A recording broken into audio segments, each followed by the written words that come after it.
Community Cats podcast. Ready? Let's go.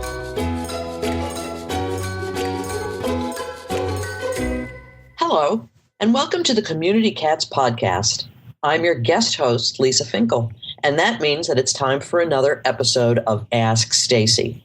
We really want to thank those of you who posted questions for Stacy on our Community Cats podcast Facebook page, and we're actually going to be using those as the basis for today's show, along with several other topics. So keep those questions coming, folks. We really want to be a good resource and give you the information that you are looking for. In the meantime, Stacy, thanks again for being a guest on your own show.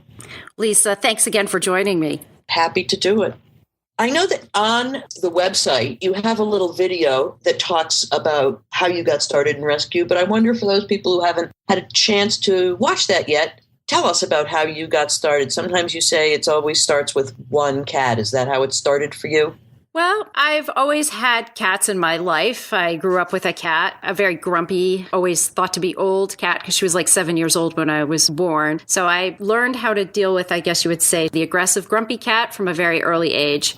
So I've never been thought of as really a crazy cat-loving person, but I've always had a cat in my life. So I guess I have to qualify it. We've always been a single cat household until I entered into the realm of rescue, which obviously then the numbers tend to have an exponential changing at that point in time. I got started with the Merrimack River Feline Rescue Society, which has been the first and only group that I've really worked with back in 1994. It really started with just a knowledge of their first adoption center that they had. I had been at the local veterinarians picking up some food for my current cat that I had adopted in college in New York. And I also had found a small kitten in Newburyport, just walking home from getting ice cream. So I did have a local Newburyport cat in my life. Little did I know that she was one of several hundred that were living in Newburyport at that time. And I found a brochure for the group and I said, well, I could give them a donation. I could give them some food. And so I started out by just giving a donation and food. Then I got on their mailing list and they sent out a mailing saying, we're looking for a secretary. And I said, well, I'm a college graduate. I can type. I can take minutes.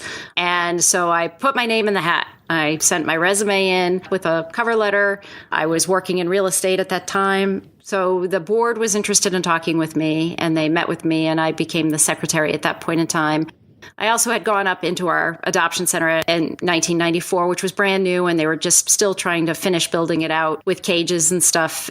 There were two wonderful, wonderful people up there with about 80 cats in a very small space, and they looked overworked, overwhelmed, and exhausted. And I thought, well, I got to do something to try and help these poor women and these cats. And I knew it wasn't going in there and scooping litter boxes. I knew that I had a lot of administrative skills. I had done fundraising in junior high and high school. I was my class treasurer from 7th grade to my senior year in high school. So I just came back from my high school reunion of 30 years. And everyone I talked to when I came there, they just said, hey, treasurer, how you doing? So I think I had a bit of a reputation at that point in time of liking to count the money and liking to fundraise also. So I guess it was in my blood that I offer those skills to the Merrimack River Feline Rescue Society at that time. So by 1995, I had become vice president of the board of directors. And then in 96, I became the president. And primarily being on the board, you are making a significant commitment to being responsible for fundraising for that organization. So, if you want to be a volunteer and help out with the operations, that can be a role on a board of directors, but oftentimes the board is much more focused on that fundraising component. From 96 on to about 2012 or so, I was focusing on always just raising funds and building the MRFRS program. I certainly wore enough of the director of operations hat. And my daughter, when she was little, she and I used to go to the shelter every Sunday. We would clean the cages in the morning. We'd do adoptions on Sunday afternoons. So you name it. I've pretty much done everything other than the surgeries. I really don't like drawing blood and doing vaccines. I get definitely squeamish around the needles. It's amazing the way one act can just suck you in and suddenly make you realize you've found an important place for yourself. Yeah, I'm sure it was probably a random thought. Someone said, hey, let's just put in this letter that we're looking for a secretary for the board. But the fact was they asked.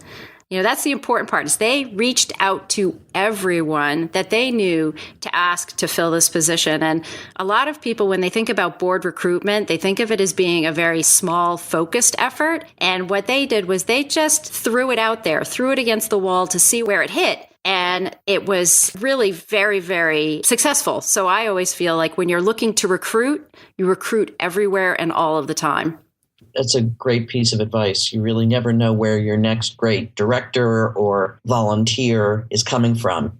Yeah, if they hadn't asked, would I never have been involved with them? I don't know. Stacy, someone asked on Facebook to have you tell us about your most difficult trapping challenge and how you handled it.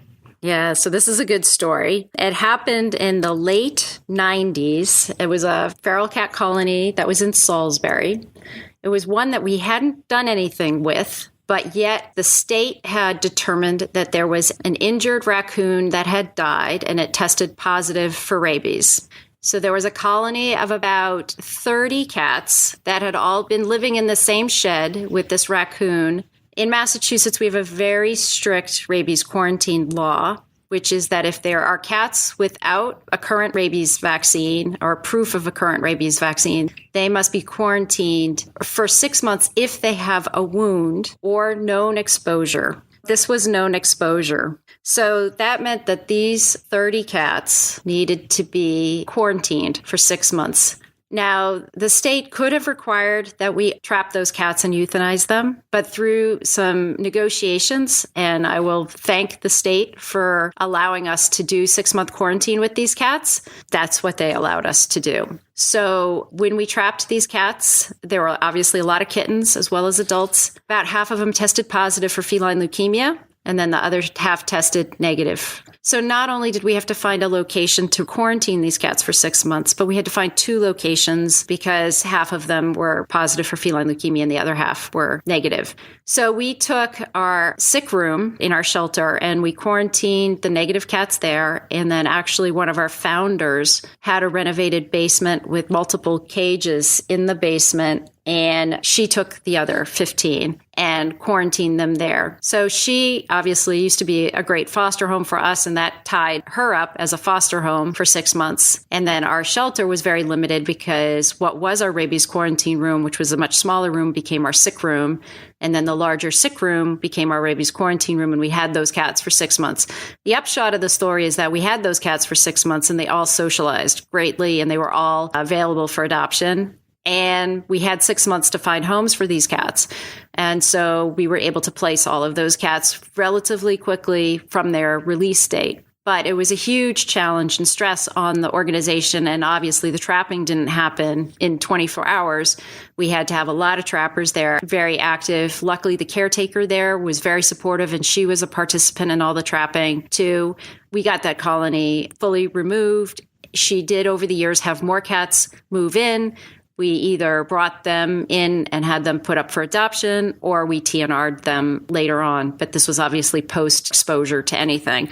But it was hugely challenging to an organization that was already busting at the seams, always overwhelmed with cats. At that point in time, we were adopting out well over 1,000 cats and kittens a year, but yet we had the stagnant population that wasn't turning over. So it was a huge strain. But then seeing those cats get adopted at the end of their 6-month period was incredibly, incredibly successful. And the fact that we were able to work on a project with the Department of Agriculture in such a successful way, I think was also a really nice effort to be able to convince multiple groups of folks that TNR and spay, neuter, and getting those rabies vaccines into cats is the way to go. That's a great story with an unexpected ending. You would have thought that those cats would not have socialized well, but it's really wonderful that you were able to have them for 6 months and have them turn into adoptable cats. Yeah, I mean, so many of them were kittens, and I think then the adults were sort of first generation adults. There might have been 6 or 8 adults, and then a lot of the rest of them were kittens. So I think that obviously helped. And the caretaker of this colony, gosh, she loved those cats. So she did a lot of pre-socializing with them. She was very bonded with them, but these cats were able to bond with others. Let's turn from cats to people. Perhaps you can tell us a story about your most difficult people challenge, either in terms of working with a municipality or group and having to build some kind of consensus for a program or an initiative. Sure. Yeah. So I would say it was the first real effort that I did outside of my own backyard. So, I felt pretty confident in Salisbury and in Newburyport and Amesbury, networking and really wearing the TNR hat in that community, because all I had to say was, well, look at the waterfront. The waterfront is done. So we can do TNR in these surrounding towns. But I got involved in a situation in Franklin, Massachusetts, which was called the Highwood Condos. And it was really my first outreach attempt. This condo complex had about 80 feral kittens and cats. There had been sort of a ramshackle feeding station set up there, but there were a lot of complaints from the condo association about the cats. And then there was a lot of anxiety with the group taking care of the cats. They were small. They couldn't afford to get all the cats spayed or neutered, so they were still reproducing. And that was causing even more stress because there were kittens up on people's decks. And so it wasn't really a fully managed colony, but the association didn't understand what life was like for a feral cat colony when it is properly managed versus one that wasn't fully sterilized. So I went in along with Laura Heffernan, who now heads up the Lowell TNR group, and we went and did a presentation with the property manager as well as to the trustees board about doing a really specific project there in ensuring that the kittens will be trapped, they'll be placed, that the adults are all going to get spayed or neutered. So what started out as a group of about 80 cats and kittens is now down to, I believe, about 3, and they're fed by several of the residents there. One of the most aggressive residents that was verbally advocating for the removal of the cats has become our strongest advocate in that whole process. We had a system in place, so if any new cats showed up, that would be addressed. She just really was great. In the later stages, somebody who you'd think is your enemy becomes your friend and really helped continue that project to be very, very successful. And it was a project that Alley Cat Allies had reported on, and they were ready to storm in and do all this advocacy stuff. But yet we went in and we just said, hey, let's just say this is what we're going to do. This is the project. We're going to change this. If it's presented in a organized and professional way, it's an easy sell. Yeah, obviously, since the colony hadn't been managed quite right, people were rightly concerned that who's going to come in from someplace else and take care of that. But the proof is in the pudding. Yeah, so for me, it was fun. And that's what really convinced me that it was okay to kind of bounce outside of my local area and do some advisory stuff to be able to help other communities. And now let's take a moment to listen to a few words from our sponsors. Ready to make a big difference for cats in your community? We've got an exciting opportunity that can jumpstart your efforts. The Community Cats Podcast has launched Community Cats Grants. When you qualify for this innovative program, you'll gain valuable knowledge about how to raise funds for your spay-neuter efforts. Plus, we'll match the funds you raise up to $1,000, doubling your ability to make a difference for cats. Fundraising doesn't have to be scary. We'll be with you every step of the way. Check it out. You can find all of the details on the Community Cats Podcast website under our education menu. Let's join forces to make the world a better place for community cats. Let's switch gears a little bit, Stacy. One of our friends on Facebook asked, what are your favorite sources of information on TNR and spay-neuter, including materials in other languages that can be shared with the community? So the standard resources are Alley Cat Allies, alleycat.org, Neighborhood Cats, it's neighborhoodcats.org. Those are two that we always refer people to with regards to information for TNR. And then the ASPCA and HSUS also have great information. And Best Friends Animal Society also has excellent information. One thing that you might not notice is there's a section aspcapro.org. So it's a sort of separate website for people in the sheltering world. But the other interesting website that I found is called the Multilingual Pet Care Library.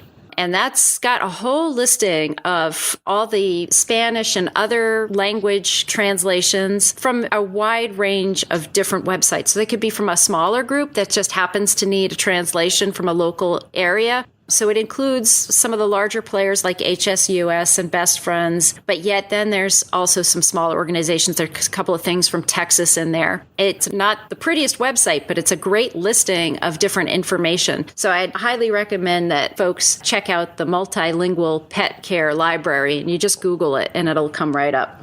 We'll make sure we put all of the sites that you mentioned in the show notes for this broadcast, but who would have ever thought that there was such a specific place to find the multilingual stuff? That's fantastic. Moving on to traps. There was a story someone shared about using traps that ultimately felt like they weren't safe enough for the cats. They could get their head stuck or their paws stuck. You have a lot of experience with trappers and people who trap. What types of traps do you think are the safest and most effective?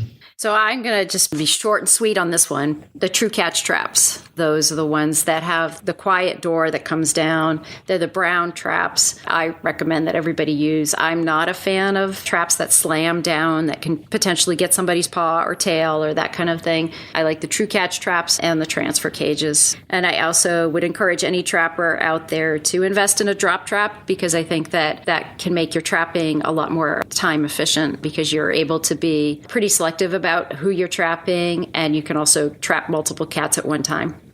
You recently did a post on the blog, the Community Cats podcast blog, about the pros and cons of fee-waived adoptions. There's very strong opinion, pro and con. Can we talk a little bit about that and thoughts about making the right choice for your own shelter or rescue? Yeah, sure. I mean, I think it's an interesting conversation that I think every organization has to certainly have a conversation before they implement it. They have to communicate a lot of information with their staff, as well as their volunteers who are in there lovingly caring for the cats in the shelter. Fee-waived adoptions are a necessary activity that needs to be done to help encourage the community, support your local shelter at times when they're going to be over capacity. I definitely think that we are a world of supply and demand issues, and we also have these shelters that hold 60 cats, no more, no less, or they have a structure for that. They can hold less, but they'll just have empty cages. But having more than 60 begins to compromise the whole population. So we need to do everything in our power to make sure that we can keep that population as stable as possible, and fee-waived adoptions are definitely one way of doing that. In terms of the cons, Lisa, what are the cons that you would hear frequently? I hear it devalues the life of a cat, free cats, although plenty of people get offered free cats, in their neighborhoods, that people will come who don't have the commitment to the animal simply because it's free, that because they obviously want a free cat, they won't spend the appropriate money to take care of their cat, especially getting it the veterinary services that it deserves. I think those are the things that keep a number of organizations feeling very nervous about what kind of adopters will we get? Are we sending cats home to families where they'll be less cared for?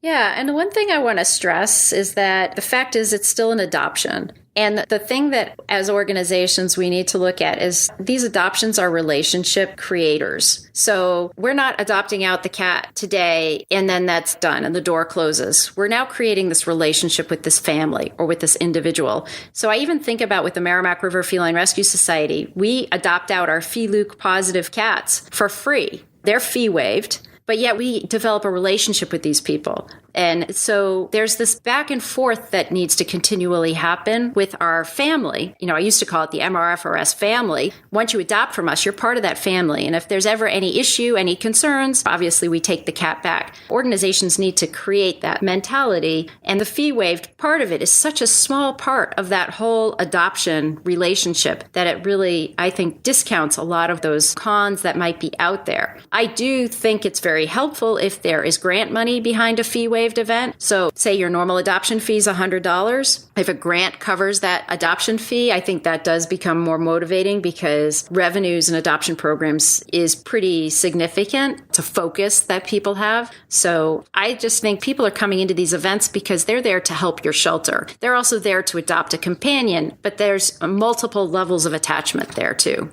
The fee-waived adoptions that we do at the MSPCA, Massachusetts Society for Protection of Cruelty to Animals, we actually ask for a donation, even when people come for a fee-waived event.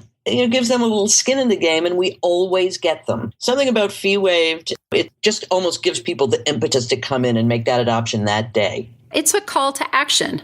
And I think it's nice to have those kinds of calls to action. It gets momentum, it gets energy. I think they're really a great event. And I think that there's spillover momentum afterwards, even when the adoption fees are put back up. As long as the shelter has some cats to supply, which a lot of shelters often are empty. But even after the fact, when they do start sort of refilling, there's more momentum carried over.